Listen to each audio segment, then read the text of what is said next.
Hi everybody, welcome to my channel. My name is Sharon and this is a channel that is dedicated to all things related to narcissism. I release new videos every Monday, Wednesday, and Friday on all types of topics related to narcissism. So if you haven't already, please take a moment to subscribe to the channel so you don't miss any videos. I would really appreciate it if you gave the video a thumbs up. It's a free way you can help me out. And definitely don't forget to leave a comment because I like to read what you have to say. Coming up on Monday's Sharon and Joe show, and for those of you that don't know, I do videos by myself on Wednesdays and Fridays, although sometimes my daughter joins me or Joe, but Monday is set aside for what we originally call the Sharon and Joe show.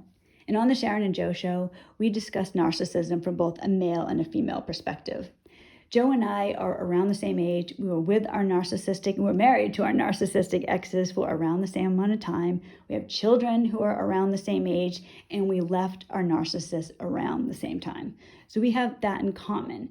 What's different for us is our recovery. It's been very different. I suffer more from what I would say is anger. I feel anger towards my ex, just intense anger to the point where I actively hope something bad happens to him. And I try to manage that. I go through cycles where sometimes I can really just give it to God. Other times I really want him to suffer. I really want to hear that something terrible happened to him. That's my issue. Joe suffers tremendously from PTSD, post-traumatic stress disorder.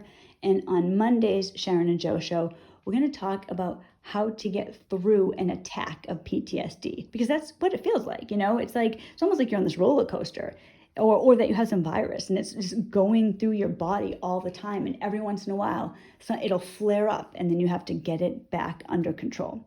It's something that you can learn to live with, but when you have the flare-ups, it doesn't feel like it. So on Monday, we're going to talk about what we do when Joe has a flare, what we do to help him get through an episode of PTSD. Today, what I want to do is talk about PTSD, what it looks like, what happens when you're suffering from PTSD. I think probably the majority of people that have been with narcissists have some form of PTSD. I do as well. Like I said, my main symptom is anger, but Joe really suffers. And when you have an episode of PTSD, you're there. You're not in the present. You're not in reality anymore. You're in the past. Your brain takes you somewhere else. So just like when you leave the narcissist, you can physically remove your body, but your brain stays attached to them. It's like that with PTSD. You're free, you're away, but the way that you feel inside, you might as well still be with the narcissist. The things I choose to speak about on my channel are things that are really happening to me, have really happened to me, things I'm planning on doing. It's all real. It's all related to me or Joe.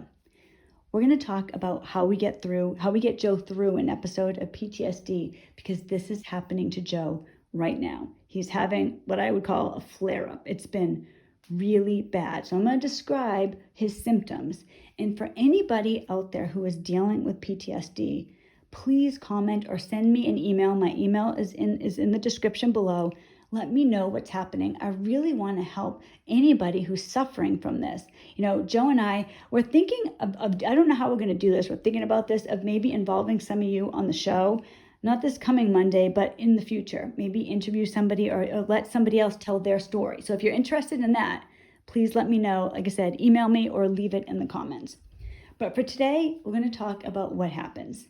Now, when Joe and we first got together and we were in a long distance relationship. Neither of us were looking for a relationship. In a lot of ways, and Joe and I joke about this, it was a horrible time to get into a relationship. We're both we hadn't even filed for divorce, either of us yet. We were both separated for a while, over a year, me almost 2 years. So we were separated from our exes for a long time. So it wasn't like we were still living with them and cheating on them.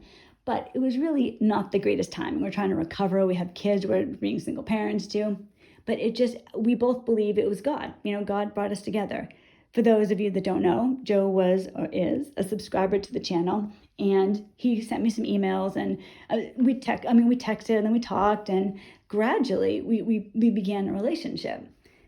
That's what happened to us. But I've seen Joe through when he was still, technically married to the ex, and all the way through from the very beginning. Joe's been very open that he has issues with PTSD. And I experienced it even when we weren't living together. So we were 1,000 miles away.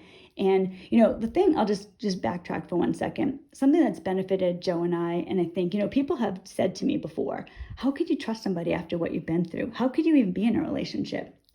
The reason I believe, because I understand that, because we weren't looking for a relationship, either of us. The way we started, we were just friends. It was just, at first 2 strangers communicating. Then gradually we became friends, and then we became best friends. And then we met, and it kind of blossomed from there. But for us, there was this time where he was safe. I was safe for him. He was safe for me. Because, yeah, I could have hurt him, but not the way I could have hurt him or he could have hurt me if we were in a physical relationship and seeing each other all the time. It was safe, and we became friends at first, and we really got to know each other on a deep level. I know, Joe, when I tell you that we spoke hours every single day. So he trusted me to the point where he would start calling me sometimes in the middle of the night. So it would be 2 a.m. or so, and my phone would ring, and I'd see it was him. And I could hear him breathing on the phone. I knew it was him. I knew he hadn't butt dialed me because I could hear him. Eventually, he would just speak, help, and I knew, oh my gosh, he's having a panic attack right now. Panic attacks they're a symptom of PTSD, and Joe would have them in a major way. So what would help him at that time? So he would just call me, barely say anything or not at all. And I had just learned over time to just start talking to him. The reality, and I'm going to get more into the recovery process on Monday, but I'll just say this, getting him out of where he was at that moment. Because when I was talking to him, when he called me, he wasn't in the present. He wasn't talking to me. His brain was in the past. We can physically leave a narcissist a lot easier than we can mentally leave the narcissist. Our brain has been so traumatized by things that have happened with the narcissist that we might as well still be with the narcissist. We're still there. It's only we're physically away from them, but inside we're still with them. So I had to bring him to the present moment. So I would talk about something my kids had done or something with my animals or something funny, and that would oftentimes help him. And then actually it helped him every time. And then he would say, "Thank you, I can go to sleep now." And then he would go to sleep. But that's something that used to happen. So he would call me with these terrible panic attacks. One time I was speaking to Joe on the phone, and I have never heard someone like the sound of fear in someone's voice like I did with Joe. All of a sudden, he said to me, "She's here."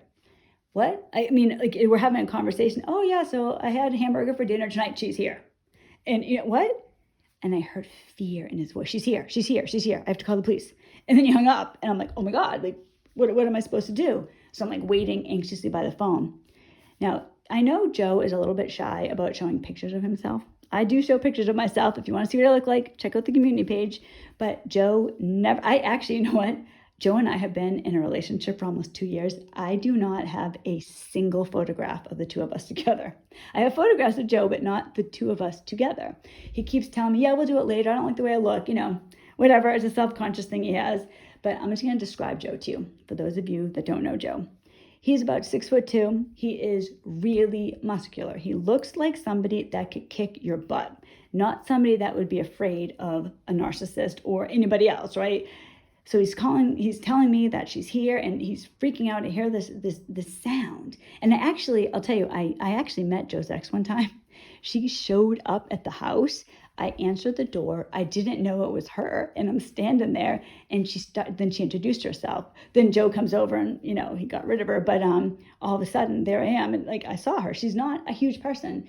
She doesn't have a chance of hurting Joe, but she hurts him emotionally. So when she showed up, he was right back. He might as well have been in the middle of the marriage to her. Might as well have been in the middle of the entanglement. The fear, I could hear it, and it stayed with me. I can still today, when I think about that, it kind of fills me with dread, because I was really afraid too. Just that I've never heard somebody like that. It was real fear. It doesn't matter if she was this little tiny thing or this huge beast of a woman. To Joe, she could hurt him, and he was afraid. He was afraid. And I heard that it all worked out okay. He called the police, and she left. And when she came over to the house, he told her to leave, and she did leave. But that fear is there. And narcissism, when you're with a narcissist, they terrorize us. They literally terrorize us. So there's a part of us that's hypervigilant, always ready for the next thing to happen. And it keeps us in a bad place emotionally. Now, lately, and this is kind of why we're talking about this on Monday, Joe's had a flare of PTSD. It's been really bad, and it's been going on for a couple of weeks. Now, we are able to kind of get him to a better place every day, but it comes right back. It's such a job. It really is to get yourself over the PTSD, but you can do it. It's like a virus, right? It's always in there and it flares up, but you can learn to control it. So many of us, we have PTSD and we're hypervigilant about something bad happening. If you can be hypervigilant about like succeeding, getting through this, like taking your plan and putting it into action when you're having a flare up, it makes such a difference. So what has been happening with Joe for the last few weeks? So Joe has 2 children. One of them moved out. He doesn't live here. He's an adult. The other one is a senior in high school. He moved out recently. Now, he is coming back. He's moving in next week, but he left to go and move with a narcissist. Now, many, many of us, that is just, you guys, when it comes to your children, being with the narcissist, having a relationship with the narcissist, for some of us, that is unacceptable because we know the pain they cause. Joe and my kids are very different. My kids have chosen on their own not to have a relationship with their father. He gave them a silent treatment for 2 years and they shut him down. They don't have a relationship with him. So my kids are doing a little bit better than Joe's kids. Joe's kids still are with the narcissist, and Joe's youngest moved in with the narcissist. And even when he would be around the narcissist, like he would go there for a day or whatever, there was a change in him. Joe's like, she attaches to him and he brings it home. And I can see that he's a different person when he's been around his mom. So now he's been living there for a couple of weeks. I don't know what happened. He told Joe that it's bad there. He's been praying all the time. But then again, he's choosing to come back next week. So I don't know. Maybe we'll talk about that later. But so Joe's youngest is living with the narcissist. Many of us have sacrificed our lives staying with the narcissist because we believe it's best for the children. I've learned, and this is not an easy thing to accept when you really believe, like, I'm doing the right thing, 2 happier homes is better than 1 toxic home. The narcissist is always going to be toxic, but when they're with you and there's like this toxic, the narcissist and the empath and the back and forth and the fights and the terror and the fear, that's so unhealthy. You're not helping your children staying with the narcissist. I know, I get it. Like it seems impossible to leave. And for some of you, I know. Joe and I are both the same way with this. We didn't think we could leave the narcissist. We just didn't. I thought I was trapped forever. Like I can't believe, even now, I can't believe it. I regularly thank God for freeing me from the narcissist. Everything lined up perfectly for me to be able to get out. Joe and I both believe that when you're involved with a narcissist, it's spiritual warfare. That's a real thing. It's good against evil. And it's not that we're so good and perfect and angelic and the narcissist is so bad. But a narcissist is more of a thing, not a person. There's something so dramatically wrong there. I know some people think this is nuts, but I believe that anybody who knows a narcissist understands at least where this is coming from. Narcissists are pure evil. They're not fully human. I believe that they're true evil. They're affected by Satan, whether or not they know it. There's nothing good in them. They're just, the things that they do, they lie, cheat, steal, they hurt us, they steal from their own children. The things that they say and do, it's incredible. It really, this is why we have PTSD, because of all the horrible things that they've done. To explain this to somebody who doesn't understand, it doesn't make sense. But I know that you guys understand this, and it's a bad spiritual battle. So when Joe has a flare-up, right, when he really has a bad PTSD moment, I really believe it's because, something evil is in his brain. It's poking and prodding him. It knows exactly where to touch him. He stayed with the narcissist for a long time because of codependence and for his children. Same with me. Same for many of you. Now, after that tremendous sacrifice, and he's away from the narcissist, he went through the divorce, he got through the divorce, his children know about narcissism, his son left to be with a narcissist.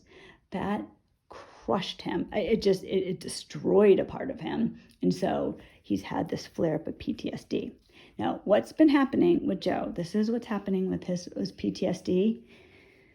He gets into an absolute panic where everything's bad, nothing is going right. He has he's completely pessimistic. Nothing can ever go right. It's never going to be okay. The narcissist is always going to be in his brain.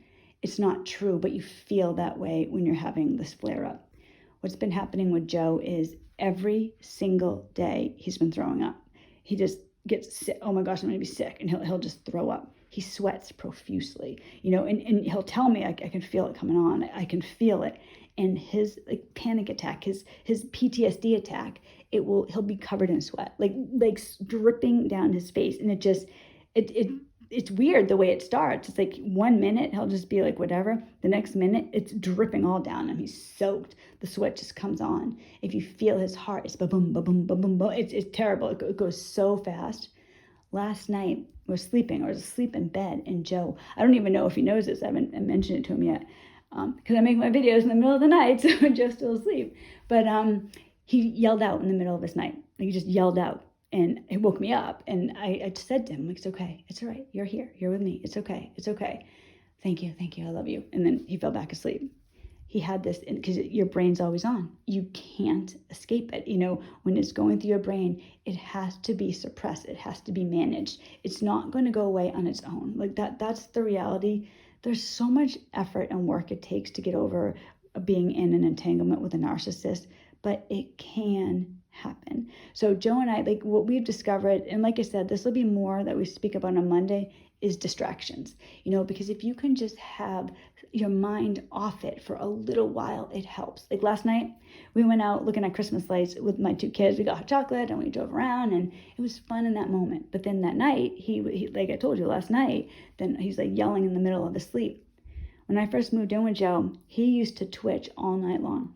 I didn't even know this. Actually, he said to me, he's like, I didn't know if I would ever be able to sleep in bed with somebody, because I don't feel safe. It was really bad with his ex. He was sleeping on the couch for a few years before they even separated. He would twitch all night long. You couldn't touch him. And even now, nobody wants to wake up Joe. I am the designated waker up of Joe, because his son has said to me, I don't, anytime he's come down in the morning and he'll be like, can you wake up my dad? Because I don't want to wake him up. Nobody wants to wake him up because he's hyper vigilant even in his sleep. If you touch Joe and Joe, he wakes up like this. What? What's wrong? That's what happens to him. It's horrible. So I like to wake him up. You have to be so gentle. Gently touch his arm. Hey, Joe, it's okay. It's all right. Joe, it's 8 o'clock, whatever it is. He has to be woken up that way because it's always in his mind. It's there. It's in the bloodstream. But there is a way through this. Joe has gone through cycles with PTSD, right? To me, and I'm no expert on it, I'm just telling you what's worked for us. To me, it does seem like it kind of goes up and down. And, when his son left, that just did something to him. It traumatized him, I think. And that's what PTSD is, right? Trauma. It traumatized him. And he's having terrible symptoms. And it's very difficult. It's difficult. I mean, it is. It's difficult for me as well, because it's, he's hypervigilant all the time. I am hypervigilant too, because I worry about him. I'll text him regularly during the day. You're right, to remind him where he is, that he's in a different space. I'm safe. It's okay. And that helps. But when you have that flare up, you feel like it's never ending. You're never going to get through it. That's where the spiritual warfare comes in. It's good versus evil. Like I told you, for me, I really have an anger issue. But what helps me tremendously is praying. And like I said, we'll talk about that on Monday. And I know not everybody's religious, but because it's a spiritual battle, prayer really helps. If you can get yourself thinking the right way, if you can get yourself away from where you feel you are, because it's not real. The way you feel when you have PTSD, an attack of it, it isn't real, right? Like think about that the classic PTSD person. Well, what you think of, or I used to think of with PTSD, it would be somebody that was in the military, right? So they're in the military, they're in a war, and then they're either out of the military, they're at a picnic with their kids and their family, and they're eating a hamburger, and all of a sudden, that those fireworks go off, right? It's the 4th of July. They might as well be back in the war because that's where they believe they are. Where your mind takes you, the body follows. You might physically be somewhere else, but if your brain is still with a narcissist, you're going to feel that, and you're going to live and react as if you're physically with the narcissist.